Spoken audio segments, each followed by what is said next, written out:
Before this video begins, I'd like to give a huge thanks to my channel members who you can see on screen now. Become a member by hitting the join button and get your name here among other awards today. Hello there and welcome back to another edition of Silly Car Showdown. Today, now we are taking a look at the Mazda RX-8. This car was requested by Azza, and I do rather like the Mazda RX-8. For those of you who followed the channel for a while, you'll know I do have a huge soft spot for the Mazda RX-8. It might not be the most reliable of sports cars, it might not be the best of ideas to own one, but I'd dearly love to. I think they're an absolutely exquisite looking car, one of the all-time best looking Japanese cars ever, if you ask me. I love the rotary engine. I just really love these cars. I was considering getting one in real life for a while, but in the end, it's sort of just trying to find a nice one was a bit of an issue. Anyways, today we do have a bit of an interesting build because Azza has requested this car be ran on its stock engine, which, considering the engine swaps of a turbo rally or the 4-rotor, I'm perfectly fine with. As much as I like the 4-rotor, you know, we've seen it in quite a few different cars. This car does have some body mods, and they look absolutely atrocious, so I will not be using that. I can take the wing off this R3 model if I wanted. Actually, I kind of like the pre-facelift rear bumper more than the R3 bumper, so we'll go with that. But front-wise, I prefer what is on it at the moment. Yeah, we're not going to get a mega PI build out of this, but we should still be doing alright. 255s, 285s are pretty decent for a rear-wheel drive car, sort of a low-power rear-wheel drive car like this. I believe that's not too far off what the FC got, and they had a wide body kit actually, so it'll be sort of interesting to see what this car does in comparison to the FC RX-7. Of course, that car was ran on its stock engine as well. I'm not sure, I believe I got 485 horsepower out of it. This I might get a little bit more. I know stock this runs about 260 horsepower, so yeah, there is a good chance it will be a little bit better, but that remains to be seen. Of course, PI should start shooting up. Yes, indeed it is, which I'm perfectly fine with. Exhaust, stick in the race rotors. That does give us quite a lot of power. Turbo also gives us quite a lot of power. S1 870. And apparently we are... Never mind, oil and cooling puts us over a little bit more. S1 872, 631 horsepower. Okay, that's actually pretty good. 400 foot-pound of torque, which is rotary. 2,642 pounds of weight. 3.9 seconds to 60, top speed 200 miles per hour. Yeah, that's not bad statistically, actually. The stock engine makes more power than I was expecting it to. Interestingly enough, I believe the FC engine actually made more torque than this. But again, you know, that only made 485 horsepower. This is making 631, which is considerable. Of course, that car did have the benefit of being lighter, though, so it'll be really interesting to see sort of which run wins out between these two. Honestly, I'm kind of hoping this does, because I know it'll irritate LRC and Azza, actually, to a point, and it will make me happy because I love the RX-8. There's only one way to find out. Let's go do it. Okay, so here we are at our course, ready to set 5 laps with our Mazda RX-8 to set the best time it possibly can. Our current leader is, well, our new leader, the God tier Lotus Elise GT1 that set a time of 131.226. The adrenaline is still pumping from that lap because, my God alive, that was good. Anyways, the RX-8 unlikely to beat that, of course. The car which I'm going to aim this car's sights at is the Mazda RX-7 2-rotor Fanana, which set a time of 148.510. So, yeah, honestly, I kind of see this car beating that one. Again, this does have more power. RX-7 may have been slightly nicer to drive because it did have bigger tyres, but we haven't really stuck our teeth into this car yet, so I'm not going to make that call just yet, but there you go. I will say, you can definitely feel when the turbo kicks in, because the rear wheels start squealing, nowhere near as quick as the Elise down there, of course. Again, we're sort of similar to how the Sylvia was. I'm kind of on an adjustment mission a little bit, which is sort of against this car, I guess. because I'm sort of trying to get used to driving something that is not that Elise, because my... I can't say enough good things about that lease, I really cannot. Yeah, as I mentioned in one of the previous episodes, I actually have now started, well, we're trialing it for now, but I think I'm going to keep it, building the cars, and then driving them all at once. So we build them all at once and drive them all at once, instead of previous where I'd sort of build them live and drive them live. And, yeah, that's sort of why you didn't hear me freaking out too much in the intro to this one. So, yeah, the Elise is, whoa, that was something to drive. But, again, this RX-8 could be alright. First lap of 152.113, which, as I've said before, the intro lap really does not matter. It's not going to be massively quick on cars like this. The only thing it can really be quick on is four-wheel drive cars with insane launch. Which this isn't, so not really going to affect the car all that much. In terms of its driving characteristics, it feels fine. The rear end does like to let go quite violently, actually.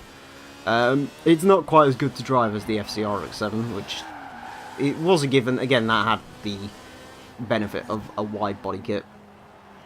You know, wide rear tyres, decent front tyres, so yeah, this is not quite going to have that, but it feels alright. Straight line speed, one of the slower cars we've had, in all honesty. 143 down there is really not very quick at all. The average is about 150, so then again, power-wise, we should be alright. I mean, I know we haven't got much torque, but we have got a lot of power, so not quite sure what's going on there. Maybe it's the uphill bit at the start of the straight, which is sort of affecting this car a little bit. Not sure. Pretty good through the switchblade, though, it has to be said, for a rear-wheel drive car. Anyway, the Elise was a bit of a nightmare to drive around there, in all honesty, so this is a little bit better than that was.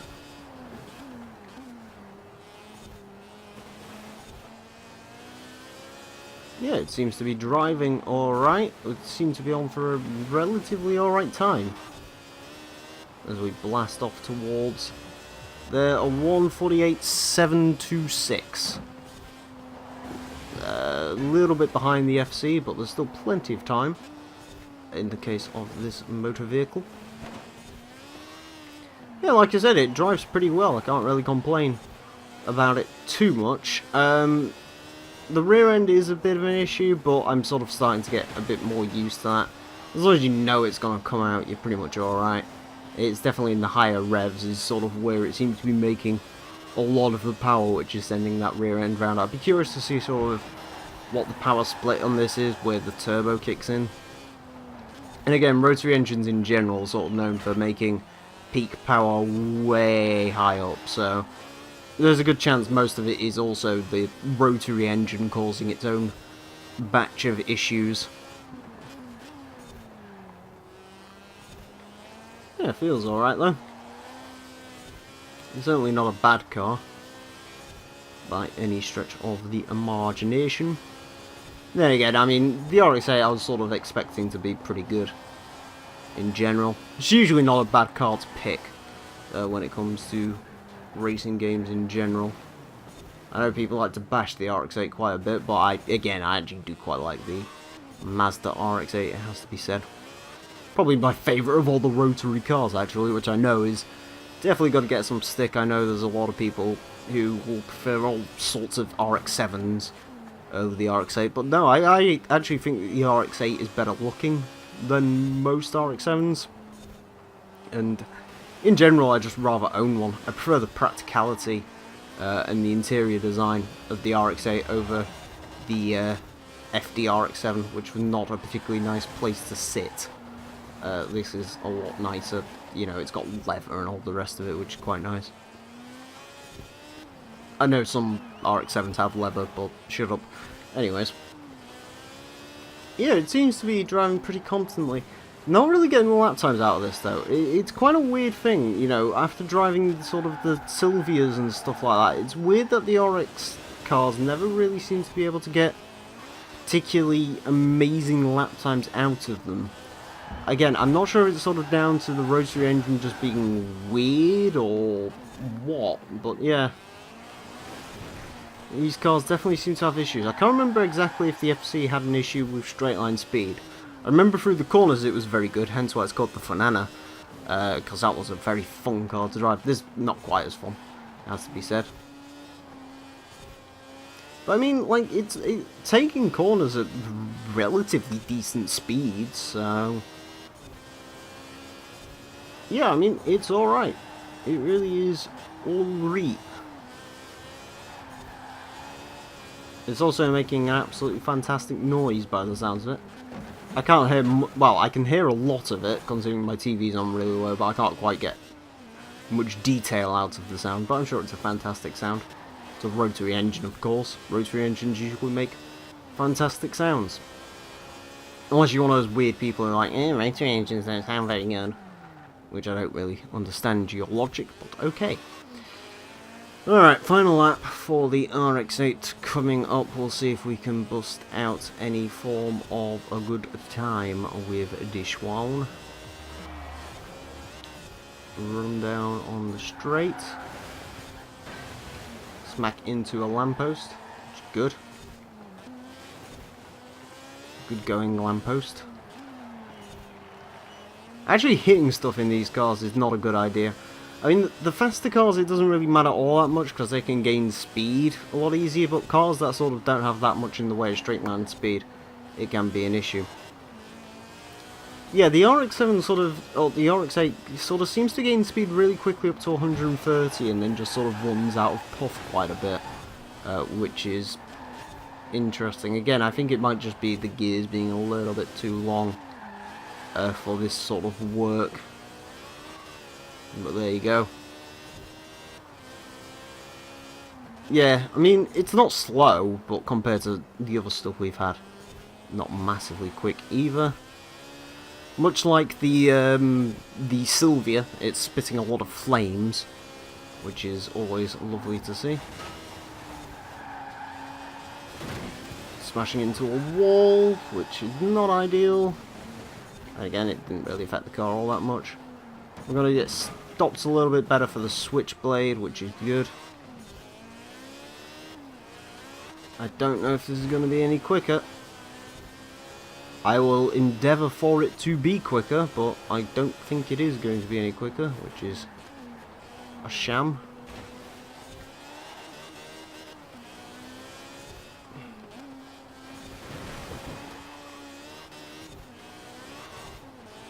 Come on, RX-8.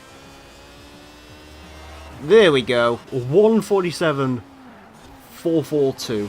It all came together on that final lap for this car. Actually, that puts it in a pretty interesting place on the leaderboard, but yeah, not bad. Not bad. Again, the violent rear end stuff, so once you get used to that, isn't too bad. Straight line speed is the real killer in this vehicle. It really does need more torque. As much as I hate to admit it, you know, this thing with 500 foot-pound probably would have been a couple of seconds quicker in all honesty. But as far as it stands now, you know, it's not bad. It's a pretty decent handling car, not quite as nice to drive as the RX-7, but a pretty good car to drive either way. And yeah, it's pretty cool. I can't really say more than that. Anyways, with a 147.442, it will go into 30th place, which actually puts it exactly slap bang in the middle now that we've had 60 cars. This is episode 60. Yeah, 30th place. Goes in between the Lotus Carlton V10, and it is 1,000th of a second quicker than the Lucky Triumph TR6. It's quicker than the 240SX, the Austin Taxi, the Limo, the Mustang, the Yacht. It is a second quicker than the RX-7 FC, so yeah, not bad. We're actually not even that far off of the Evo 9, so yeah, well done RX-8. You've done pretty well. Also, I apologise if I've called this thing an RX-7 at any point during this video. I do get confused. But yeah, other than that, thank you all very much for watching. If you'd like to request cars to the series, you can do so down below in my Discord, link in the description, request in the quest chat, and that's the best way to do it, because I can catalogue all of them, keep them all in a file and all the rest of it, and tell you when your car's been run, so you can request more. Alternatively, you can do so down below in the comment section, if you prefer as well. But with that all being said and done, thank you all very much for watching, and until next time, farewell. Say